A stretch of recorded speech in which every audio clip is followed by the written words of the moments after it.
Hey guys, welcome back to the channel. It has been a minute or a few thousand since the last video. Been very busy with my other job and just lazy, if I'm going to be honest. Haven't really taken the time to really do anything, although a lot of stuff has come to mind. I put up a couple of short videos in the last few days. One of them was a small collection of Morgan dollars, mostly PL and DMPL, mostly PCGS. There were a few other coins as well, but it got me to thinking, you know, in the hobby or the industry, we talk about grading being subjective. If you talk about grading being subjective, what constitutes a PL finish or PL condition or strike? It's really not a strike, so it's a PL condition, which is really from an early die state of a well-polished die, versus a DMPL, and then there's all kinds of other spin-offs of those primary conditional qualifying adjectives that are placed on certain coins that meet the criteria, such as semi-PL or semi-proof-like, which usually alludes to the fact that it's got the PL on one side or the other, but not both.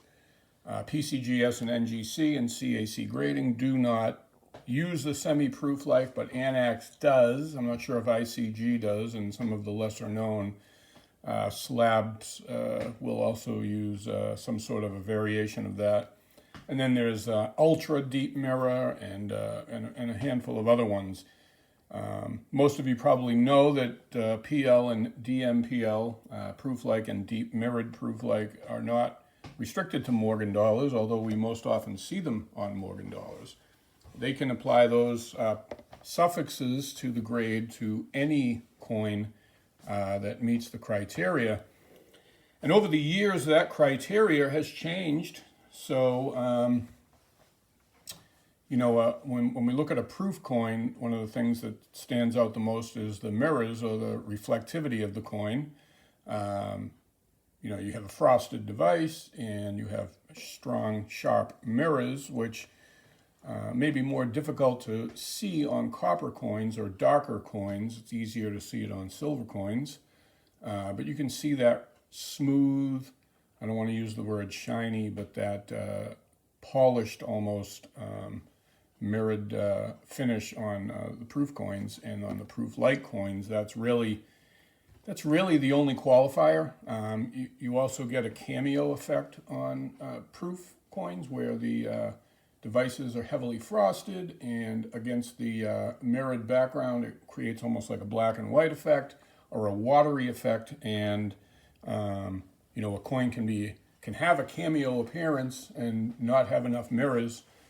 And there's an awful lot of coins, an awful lot of Morgan dollars that are very close, but haven't received the PL or the DMPL designation from either PCGS, NGC, or CAC grading. And the way it's measured and the consistency of it, that's the big thing. You could have that, you know, 3 to 6 inch of mirror over 85–90% of the fields of the open areas of the coin, and it could be obscured in a small area and they won't give the designation. So we look at a lot of coins and often wonder why it didn't receive that designation. PCGS is coming up on its 40th year in business, started in 1986, and of course ANAX has been around an awful lot longer. They used the photo slabs from I think 1972 might have been the first one, through 1985, and which is when pretty much the birth of the sonically sealed third-party grading holders kind of came to be. And over that 40-year period, the guidelines and the standards have changed. So you'll get periods of time where you can look at even some of the old green holders or even some of the PCGS rattlers that have the PL designation, and you wonder, would it make it today? And a lot of them wouldn't. There's also the possibility of the coin toning since it had been encapsulated, or maybe developing spots that weren't there at the time of grading. But a lot of the old green holders, not the rattlers necessarily, but the generation following that were some of the softer standards. So those early 90s coins, there's a lot. Same with Anax, the small white soapbox, and the ANA holders from the mid to late 1980s before they shifted over to the soapbox. I mean, still a soapbox, but the Generation 1 and Generation 2, the ANA slabs versus the Anax slabs. I have quite a few that are designated as PL that absolutely wouldn't have a chance of scoring a PL designation today. Even 3 or 4 years ago, the standards were weren't quite as strict as they are today. I send a lot of coins in. I probably average at least 2 or 3 submissions a month, and I have to say that the last 6 to 9 months in particular have gotten extremely strict. And I don't know exactly why. I know it's cyclical in nature, and over time these things happen, but I think it's a testament to the strictness of CAC grading. And they don't want to, PCGS, let's just face it, they want to be known as the number one.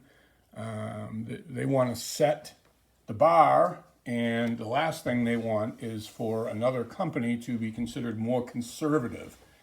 Now, is more conservative synonymous with more accurate? Or, is it better to be more conservative? Again, that's an argument that's open for debate, and different people feel different, have different opinions on that. The problem I have with it, I prefer conservative grading, but the problem I have with it is, over 40 years, you have different boundaries and definitions, so it's not quite as consistent as you might like it to be, ideally. However, it is subjective. So there's always that room of subjectivity. CAC grading starting a couple years ago. They're still stickering coins.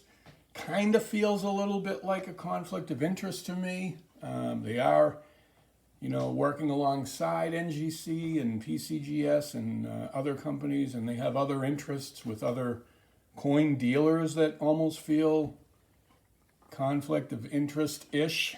But are they, is it their inherent benefit to sticker less PCGS and NGC coins now that they're grading coins? I don't know the answer. But if you're any way involved or connected or have had any type of relationship or experience with corporate America and shareholders and public companies, one would have to question that. At least it's open for debate. Again, I'm not saying it's happening or it's not happening. I'm saying it's worth thinking about or discussing, because it would seem to me that CAC would have an inherent fiduciary, not responsibility, but interest in stickering less coins. Almost like, look at all the coins we've rejected as not meeting the bar. But, probably not so much. Just something that's worth thinking about. And, green stickers, gold stickers, stickered coins have certainly sold stronger than non-stickered coins. And, certainly helpful to have that expert opinion when you're trying to make a decision if you want to spend a lot of money. And chances are more people are going to lean towards stickered coins versus not stickered coins.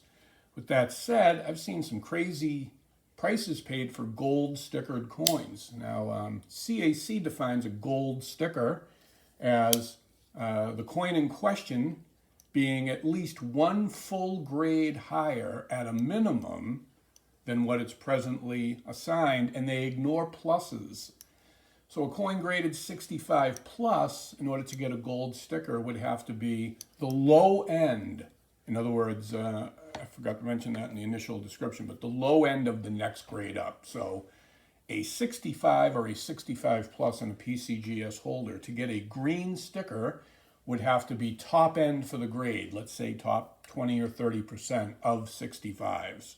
So if you think of it almost like in a decimal system, 65.0 through 65.9, 9 increments, or 10 increments really, 65.0 through 0.9. So it would have to fall in that top 3, 0.7, 0.8, 0.9, which, again, if you read what plus grading is, it's the top 20%. So that would be a 65.8 or 65.9, just shy of the 66 grade. But to get the gold sticker, basically it would have to be considered as a 66.8 or better if it's currently in a 65 holder.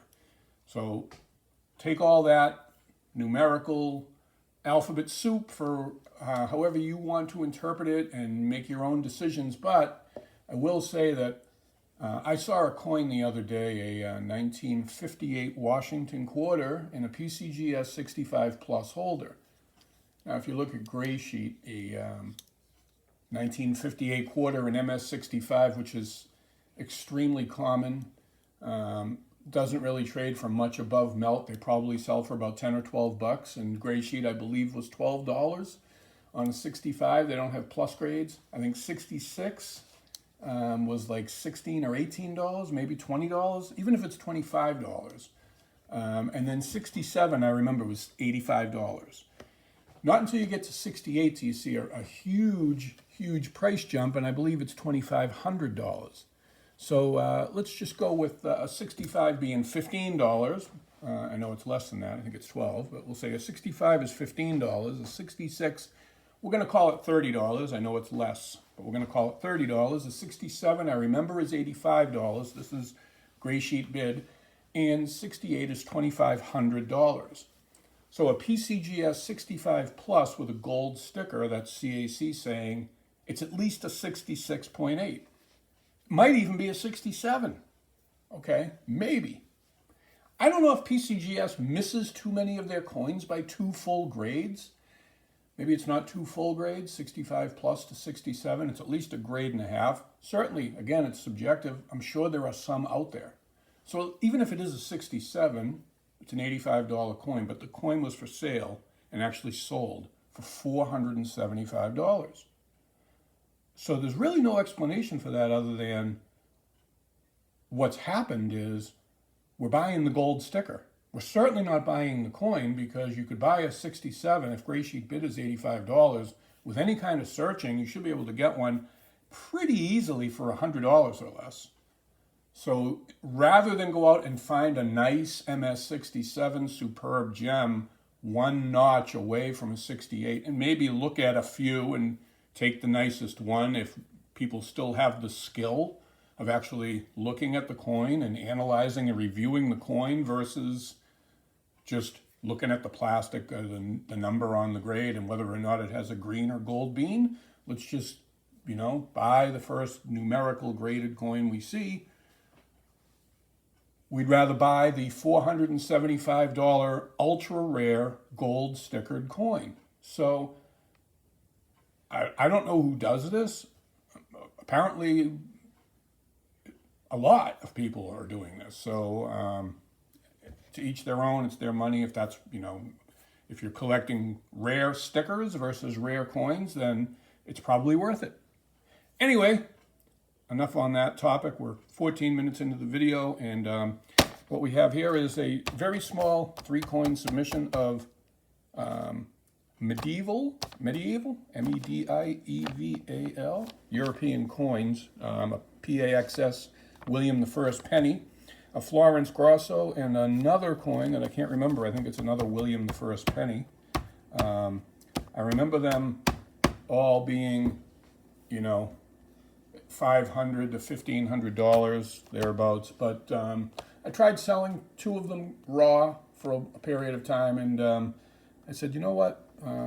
One of those coins, I can't remember what it was now. It wasn't the Pax penny. It wasn't the Florence Grosso. It was the there's another.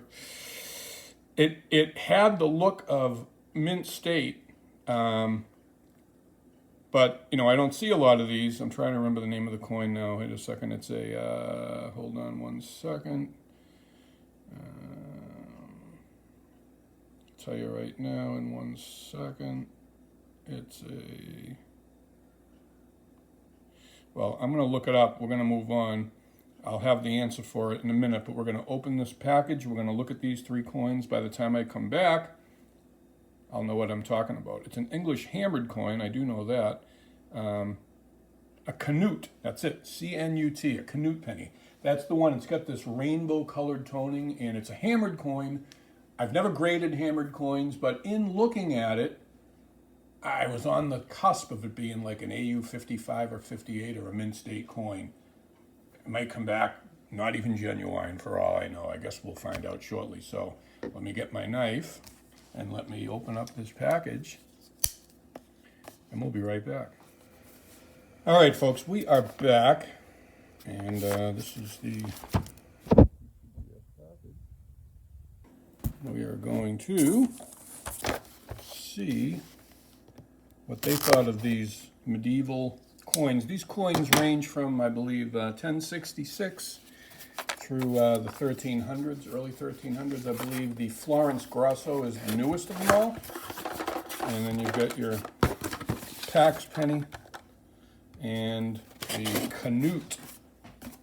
And depending on how this goes, these are probably all in that $500 to $1,500 approximation range, unless they discover any are not genuine. These were bought from a local guy from a wealthy suburb here, west of Boston. His grandfather purchased them from a coin shop in London back in the 60s, and he's had them in his family ever since. So Barton's, or I forget the name now off the top of my head, but it was a pretty reliable source. And he actually contacted them and sent them the original sales receipts and a few pictures, and they offered to buy it back. And I remember I offered him 15% over what they offered him. So without really knowing what the hell I was buying or knowing much about them, I saw them. I thought they were super cool. I've kept some. I've sold some. I did discover one, a Tetra. It was a Greek coin. The Greek owl was not genuine. It didn't have the right weight, and it didn't meet all the criteria. But all the others, that was a separate purchase too. That was from the same guy, but not from the London coin shop. It was just part of his grandfather's collection. But all right, without further ado, because I tend to have diarrhea of the mouth, we're going to try to look at these without seeing the grade. They're all in slabs, so I don't think we have any counterfeits, because I don't think they would grade them. I'm going to go from the back because I want to see the Grosso first. I'm not sure the Grosso was last. Hold on, I want to find, here it is, okay. Is this the Grosso? I believe it is. I don't even know what I'm looking at. It's pretty bad. So I want to say it's John the Baptist. St. John the Baptist, I do believe. Again, I'm not 100% sure, but probably not going to capture the best. Looking at it with my left eye, my right eye in the camera, with my left eye, I see a good amount of luster. You can see it's definitely a hammered coin with the, I think it's a hammered coin, now that I'm questioning myself. First to admit that I don't know a lot about these.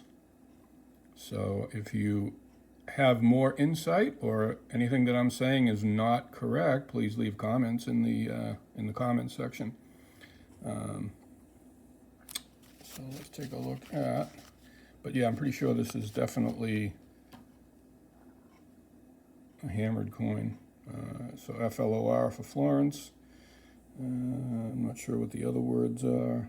I should have done a little more research before firing up this video, but I was just really, there's definitely luster here. If this coin is not mint state, it's definitely AU, maybe details.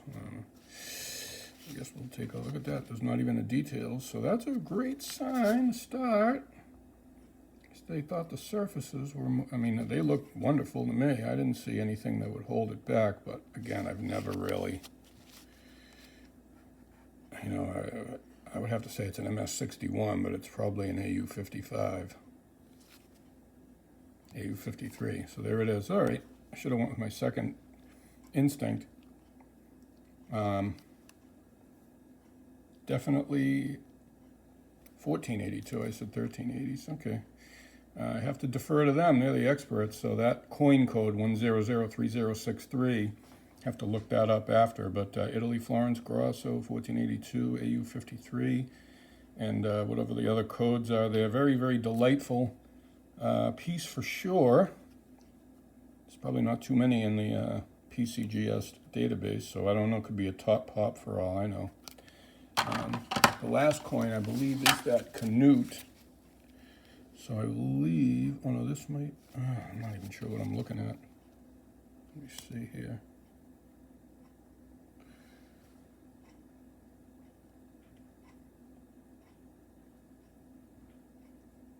I don't think this is the Pax penny, but we'll see on the other side. Yeah, this is the Pax penny. So you can see this in lovely color there. And the Pax penny, I believe, well, this is the Canute, I'm sorry. The Pax penny would have PAXS in one of those 4 quadrants. So King Edward, you can see, I believe this is King Edward, I believe, let's see. The perimeter lettering, apparently this is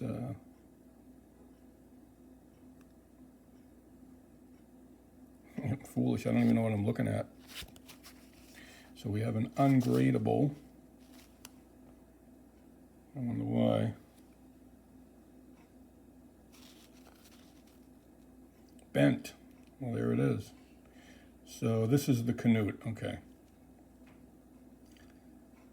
See, I had this one as AU, but there's a lot of luster and color in there. You can see the green and the magenta flowing, so seems a little harsh, VF, but whenever they details the coin, they do seem to go on the low side. Bent, I guess it is. All right. And last but not least should be that Pax penny.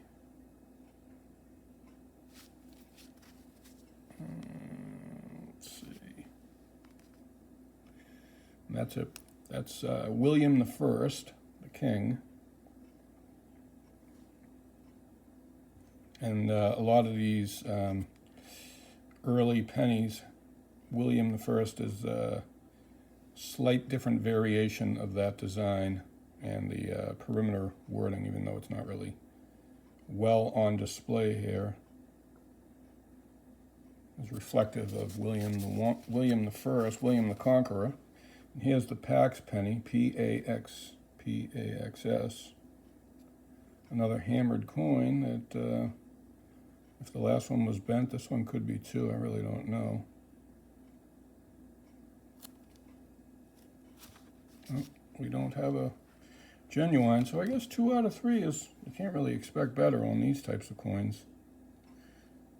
So the reverse, they're saying, is the Pax side. Of course, William I would be on the obverse, so that makes sense. And this one's definitely probably in the, I mean, looking at it, I would have to say it's probably a fine or very fine, maybe a fine. The detail's pretty strong, but it's really hard for me to know what to compare it to without really having seen these with any type of great amount of study.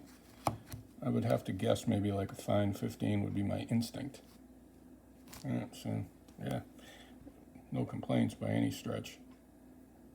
You know, they're looking at the overall level of wear, and you know, you do see some trace luster in the recesses, and happy to see that. I'm not sure what the 1D, one do it. I don't think it's a do it.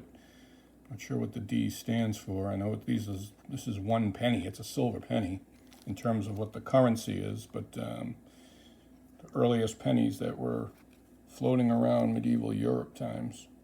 So that's it for this submission. Hopefully you like what you see, and if anybody is more of an authority or an expert on these matters, and you have anything to add or share that or any information that you should correct me on, please leave it in the comments. Otherwise, thanks again for watching. Hopefully we'll have more videos soon, and appreciate your time. Merry Christmas, happy holidays to everybody. See you in the next one.